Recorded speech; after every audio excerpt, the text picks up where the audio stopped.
नमस्कार, मैं रघुनाथ प्रसाद आज चर्चा कर रहा हूँ central government employees, state government employees और वैसे इंस्टीट्यूशंस जिनका इक्विवेलेंस सरकारी संस्थाओं के ग्रुप ABCD के तहत हो चुका है।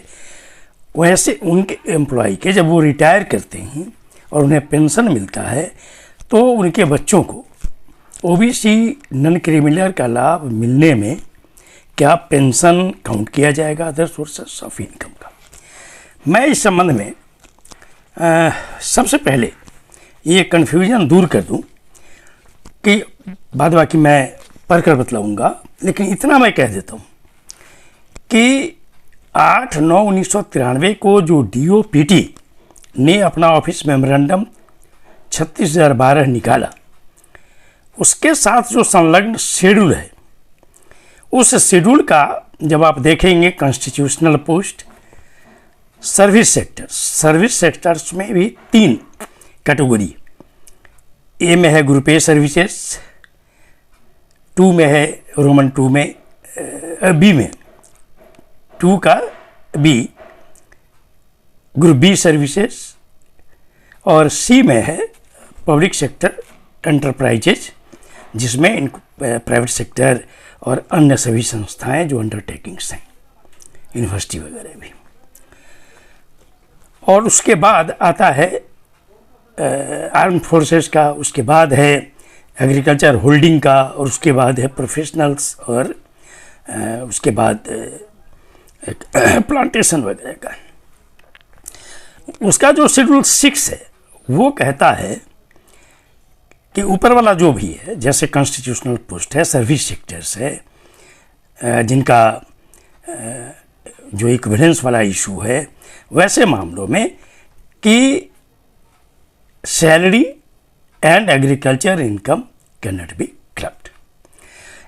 उसमें स्पष्ट है, आप पढ़ेंगे जब शेड्यूल को तो पूरे तौर पर आप देखिए कि जैसे नंबर 1 में है कॉन्स्टिट्यूशनल पोस्ट, वहाँ भी क्लियर कट है कि सिर्फ स्टेटस पर है, सैलरी कोई मायने नहीं रखता है। सर्विस कैटेगरी में 2 में जो ए है group A services, class 1 of services, उसमें भी डायरेक्ट रिक्रूटेड जो हैं ग्रुप A, उसमें भी सिर्फ स्टेटस काउंट करता है।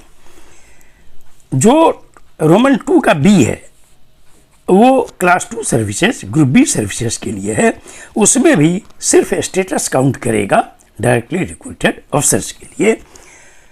और जो एम्प्लॉइज हैं पब्लिक सेक्टर अंडरटेकिंग्स एक्सेट्रा के, तो उनमें तो अब है कि इक्विवेलेंस का सवाल है कि इक्विवेलेंस हो गया तो उनका भी वही सिर्फ स्टेटस काउंट करेगा, सैलरी कोई मायने नहीं रखता है। चूँकि 2004 में जो DOPT का ऑफिस मेमोरेंडम 36/33 आया 14 अक्टूबर 2004 को, वहाँ पर जाकर सिर्फ इसी जो रोमन 2 का C है employ in public sector undertakings, जिसमें यूनिवर्सिटी आएगा, पब्लिक सेक्टर अंडरटेकिंग आएगा, बैंक, इंश्योरेंस वगैरह वगैरह, यूनिवर्सिटी वगैरह, तो उसमें सिर्फ 3 कैटेगरी का अभी तक इक्विवेलेंस हुआ है। 2017 ईस्वी में हेवी इंडस्ट्री मिनिस्ट्री ने किया, 2017 में ही फाइनेंस मिनिस्ट्री ने किया, और 2018 में BSN ने किया। बाद बाकी के इक्विवेलेंस को लेकर प्रॉब्लम है, और 2004 का जो पत्र है उसके अनुसार वही कर दिया। उसको 8/9/1993 का जो स्टेटस था उसमें अंतर कर दिया। इसमें जिन संस्थाओं का इक्विवेलेंस नहीं हुआ, वहाँ पर कह दिया गया कि जिनका इक्विवेलेंस नहीं हुआ उनमें 2 तरह से डिटर्मिनेशन होगा। एक सैलरी अलग जोड़ी जाएगी, अदर सोर्सेस ऑफ इनकम अलग जोड़ा जाएगा, और उसमें जो भी अगर एक भी अगर ज़्यादा हो जाता है फिक्स्ड लिमिट से तो वो क्रिमिनल हो जाएगा। यहीं से समस्या खड़ी हुई है, जो आज भी रोहित नाथन, केतन वगैरह सहित दर्जनों कैंडिडेट जो UPSC से रिकमेंडेड कैंडिडेट्स हैं, उनका मामला अभी भी ऑनरेबल सुप्रीम कोर्ट में चल रहा है 2018 ईस्वी से। तो मैं यहाँ पर फिर एक बार दोहरा दूँ कि जो सर्विस सेक्टर से, खासकर गवर्नमेंट एम्प्लॉय के लिए तो कहीं कोई प्रॉब्लम ही नहीं। जब सैलरी सर्विस में नहीं जोड़ी जाएगी तो रिटायरमेंट के बाद, और एलाइव रहें या डेथ हो जाए रिटायरमेंट के बाद, तो पेंशन तो सैलरी का ही पार्ट है, वो जो रिटायरमेंट केस में मिलता है। और मैंने जो अध्ययन किया उससे ये स्पष्ट है कि पेंशन किसी भी स्थिति में अदर सोर्स ऑफ इनकम में काउंट नहीं हो। अब मैं इसे थोड़ा सा और क्लैरिफाई करना चाहूँगा, क्योंकि बहुत से कैंडिडेट्स को कन्फ्यूजन है इस पर। तो मैं यहाँ पे पढ़ना चाहूँगा जो 14 अक्टूबर 2004 का पत्र है 36,033।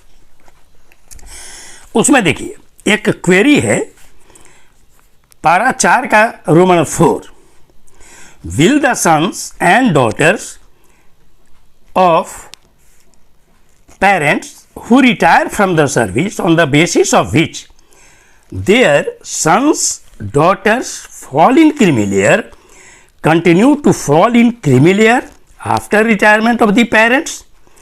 इसका क्लैरिफिकेशन जो दिया गया है उस क्लैरिफिकेशन में लिखता है कि in regard two clause 4 of para 4, it is clarified that sons and daughters of parents who are included in the creamy layer on the basis of service status of their parents shall continue to be treated in creamy layer even if their parents have retired or have died after retirement।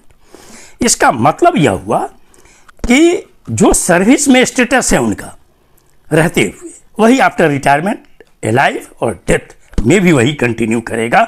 इसका मतलब यही स्पष्ट है कि शायद जो status salary का है वही पेंशन का है। इसीलिए पेंशन के काउंट होने का मैंने जो समझा है उसका कोई मतलब नहीं है। और आज तक मैंने नहीं देखा कि डीओपीटी ने कोई भी जांच कराई हो और किसी सेंट्रल गवर्नमेंट या स्टेट गवर्नमेंट के एम्प्लॉइज़ का या वैसे इंस्टीट्यूट्स का जिनका इक्विवेलेंस हो गया है पेंशन के ग्राउंड पर किन्हीं को प्रॉब्लम हुआ हो, ऐसा नहीं। एक और समस्या आती है बहुत से कैंडिडेट्स के मन में कि ग्रुप सी और डी एम्प्लॉय जो डायरेक्टली रिक्रूटेड हैं वो अगर 40 वर्ष की उम्र तक ग्रुप ए में प्रमोट हो जाते हैं, तो मैं यहाँ पे कहना चाहूँगा कि ये परिस्थितियाँ जनरली आपको कहाँ होगी। एक तो होगी जहाँ PSUs में, जहाँ पर ये कहा गया कि जो एग्जीक्यूटिव पोस्ट होंगे एट द बोर्ड लेवल और बिलो बोर्ड लेवल, तो वो क्रीमी लेयर होंगे। उसका स्पष्ट मतलब है कि जो नॉन एग्जीक्यूटिव पोस्ट है वो नॉन क्रीमी लेयर है। और वो आदमी अगर क्रीमी लेयर में जाता है एट द एज ऑफ 40, उस पर भी ये प्रश्न पैदा होगा। और जैसे फाइनेंस मिनिस्ट्री ने किया जिसमें 2017 में उसमें कहा कि junior management scale 1 will be treated as and above will be treated as group A and clerk and peons will be treated as group C. वहाँ पर न तो बी का प्रावधान है न डी का प्रावधान है। इसीलिए जो गवर्नमेंट बैंक्स हैं या गवर्नमेंट इंश्योरेंस सेक्टर हैं या फाइनेंस इंस्टीट्यूशंस हैं, वहाँ के होता क्या है कि जैसे क्लर्क में अपॉइंटमेंट हुआ और वो विभागीय परीक्षा दे देकर टाइम पर वो जल्दी जल्दी स्केल 2, 3, 4, मैं समझता हूँ कि स्केल 4 तक लोग चले जाते हैं 40 वर्ष के अंदर तक। तो उनके मामले में भी बहुत कन्फ्यूजन रहता है। तो मैं यहाँ भी कहना चाहूँगा कि 2004 का जो पत्र है 14 अक्टूबर 2004 का 36,033, उसमें आप देखिए एक क्वेरी है उसमें पैरा 4 में, will the sons and daughters of parents of whom husband is directly recruited class 3 group C और class 4 group D employ and he gets into class 1 group A at the age of 40 or earlier be treated to be falling in creamy layer। इसको clarify किया para 6 में। उस clarification में क्या लिखा, father is the directly recruited class 3 group C or class 4 group D employees and he gets into class 1 group A at the age of 40 or earlier, his sons and daughters shall not be treated to be falling in criminal. इसका मतलब ये हुआ कि group C और D employees का जो status होगा वो 40 वर्ष की उम्र तक अगर ग्रुप ए भी हो जाते हैं तब भी उनका स्टेटस नॉन क्रिमिनल रहेगा, उनके बेटा बेटी को आरक्षण का लाभ मिलेगा। मैं फिर दोहरा दूं कि मैंने जो समझा है 36,012 दिनांक 8/9/1993 और 36,033 दिनांक 14 अक्टूबर 2004, इससे यह स्पष्ट है कि सर्विस सेक्टर्स का, गवर्नमेंट सेक्टर्स का सैलरी कोई मायने नहीं रखता, और जब सैलरी मायने नहीं रखता सर्विस पीरियड में, तो आफ्टर रिटायरमेंट पेंशन भी काउंट नहीं होगा। ऐसा कहीं भी नहीं लिखा हुआ है कि पेंशन को अदर सोर्स ऑफ इनकम में लिखा जाना चाहिए। मैं समझता हूं कि कैंडिडेट्स जिनको कन्फ्यूजन है इन दोनों पत्रों को अच्छे से पढ़ेंगे, और मैं नहीं समझता हूं कि इसमें कोई कन्फ्यूजन है। इसके बावजूद अगर आपको कहीं शंका है तो आप DOPT से कॉन्टैक्ट कर सकते हैं, उनसे भी पूछेंगे तो उनके यहाँ से भी आपको सही उत्तर आपको मिल जाएगा।